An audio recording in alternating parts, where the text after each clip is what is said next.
let's talk about Raw. I want to start with what I thought was the biggest moment of the night.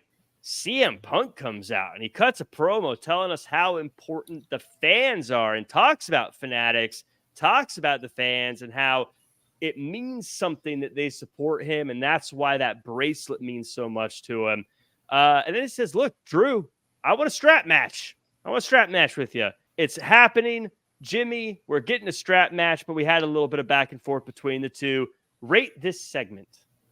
I enjoyed it very much because they got to the point. CM Punk endeared himself to the fans like he needed to, but this is a different CM Punk than we've seen before. You know, his interaction with Drew is stuff we've seen before, but him, you know, putting the fans over, so to speak, you can see that it's not just him trying to get that babyface pop. Mm-hmm. He's actually feeling this. That's the way he's feeling right now. And it's coming through, especially when he pulled out the bracelets that the fans had made for him personally. Mm-hmm. That's cool. That's cool stuff. So seeing this iteration of CM Punk, I know people are, I don't trust him because of all the, you know, the rumors of the backstage stuff and how he's perceived to be. You know, that's all, you know, hearsay. Because my father-in-law used to always tell me, history is always his story. So you know what I mean? But I enjoyed the segment. I love the fact that they didn't get into physicality. Save it. Don't give it away too soon. We've already seen it. We don't need any more going into the pay-per-view.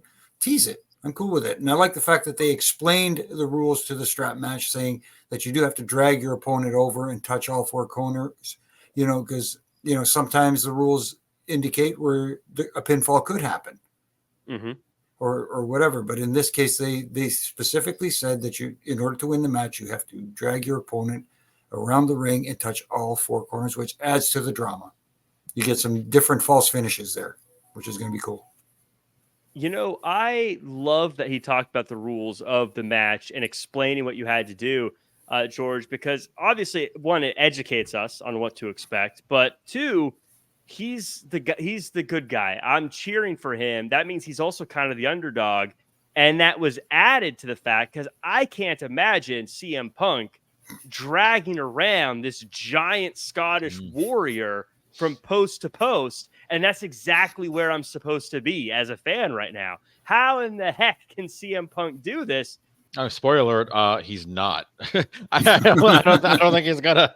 But yeah, I thought this segment was great. I don't get people complaining like, "Where's the CM Punk of old?" If he's dropping pipe bombs every week, then they're not going to be pipe bombs anymore. That you gotta, you know, it all in due time. You know, we're gonna see that when the time is right. Right now, it's about, you know, being who he is. I mean, obviously, he's in a new environment. You know, it's been a while since he's been like a true good guy like he is now. By the way, I'm a big Taylor Swift fan, so I know that apparently he's a Taylor Swift line for men.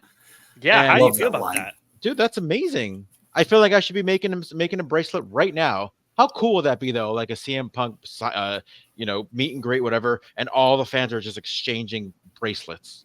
Man, that'd be so cool. You know, you know who the Taylor Swift for men is? Taylor Swift. You're right. Oh man, I regret not being at her concert like a year ago. God, it was right. She was here for like 5 nights at SoFi Stadium, by the way. And yeah, I didn't go. But yeah, they were all like $1 billion to go. Yeah, but I'm anti SoFi. I mean, I don't know what your experience was like, but how long did it take for you to get out of SoFi for Mania? It took me like an hour each night. Yeah, it was long. It was a long wait, especially for someone who's like, I'm gonna wait till I get home to use the bathroom. Anyways, yeah, I digress. But yeah, I thought CM Punk was great. I like that they're kind of putting a lot of more emphasis into why the bracelet means what it does. Like I said, people just like to complain about like, oh, it's just a bracelet. And it kind of reminded me of like, you've obviously never had anything. And when people that complain about that, it's like they never had anything just that was just like a little anything that means anything to them. Right. You talk about like we talk about athletes, right? We all know baseball. How many of these guys have in their physical possession their first major league hit? A ball costs $20, but I guarantee you to that person, that first hit they ever got probably is worth $1 million. Right. And it's like, yeah, like it's going to mean something to that person. And I like that we're seeing that, you know, a lot more, even to the point where like, hey, you know, I'll even give you the strap. but you give me that bracelet. And I like kind of like that tease of like, oh man, is Drew going to do it? He took it off for a little bit. He's like, nah, I kind of want to make you suffer a little bit more. So I really like where this feud is going. I can't wait to see what's going to happen next week on the go home before Bash in Berlin. But at the end of the day, I don't think I'll be able to do my predictions here. I do think that Drew is going to defeat Punk, and it's going to set up into the bigger rematch at Bad Blood, where CM Punk finally gets his W. Interesting. I will say, I think they've done a great job with building up the importance of that bracelet. I think it's fantastic what they've done there. And if people don't like it, okay, whatever. Everyone has their own opinions. But I got to say this, Jimmy, before we move on. And I've said it before, but I'm going to repeat myself. CM Punk is, in my opinion, as far as people going right now, the third best in the world at selling me a ticket. And the other two, the people ahead of him, are Paul Heyman and Cody Rhodes. And one of the reasons I put them ahead of them is just because so far CM Punk has just had a rivalry with Drew McIntyre, where CM Punk has had to sell these tickets against some people who we all knew he was going to beat, and Paul Heyman's just been doing it for so long. But CM Punk is just so good at, people say cutting promos, but like it's not just cutting a promo. It's because a lot of people cut great promos. He sells the ticket. He makes me want to see the match. There's a lot of people who will cut a promo and like, that was a really well put together diss track or whatever. But this, he makes me like, I got to see this match. I got to see what happens. He's so good at it. Just real quick, I remember the Monday before Money in the Bank 2011, CM Punk said, and I quote, and this is the part where I talk him into the building. And I always think about that, especially when you said that right now. Yeah. When you talk about genuine needle movers, guys who actually move the needle, CM Punk is one of the best guys at doing it. We saw him do it at AEW.